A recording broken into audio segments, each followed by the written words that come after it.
Authorities in several states today are going through a huge amount of evidence seized yesterday when the government says it broke up a multi-million-dollar ring selling ecstasy into the United States. One of the largest ecstasy busts ever involved millions and millions of pills, more than 100 people arrested.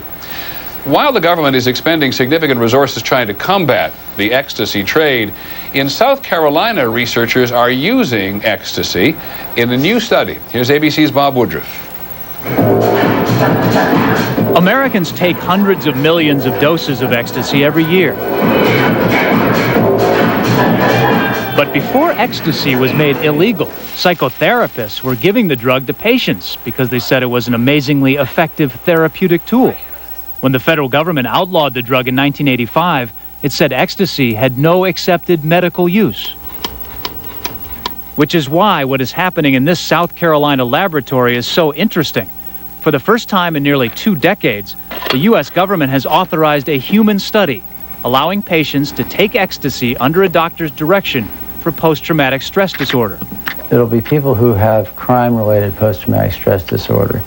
It could be a terrorist event, it could be childhood sexual abuse, rape, physical assault, or law enforcement people in violent incidents. The fact is, by the late 1970s, a small group of psychiatrists had already discovered that the drug's effect on the brain chemical serotonin, which regulates mood, could help certain patients open up and confront their problems.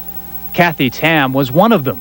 In 1983, she was raped and tortured. He took my life away. He absolutely took my life away.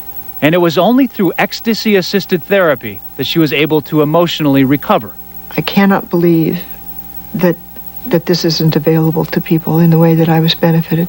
Federal authorities insist that ecstasy is still dangerous, and there are public health campaigns against it. The death of Daniel C. Hurd is due to acute drug intoxication. But the notion that ecstasy has no medical use is now officially in dispute. Acknowledgement that the total ban on ecstasy 19 years ago may have been an overreaction. Bob Woodruff, ABC News, New York. Later this evening, in fact 10 o'clock Eastern Time, we're going to have an hour-long program on ecstasy called Ecstasy Rising, much more about the popularity of this drug and what happened when the government exaggerated the dangers of it. When we come back on this broadcast, honoring a soldier who did not come home from Iraq.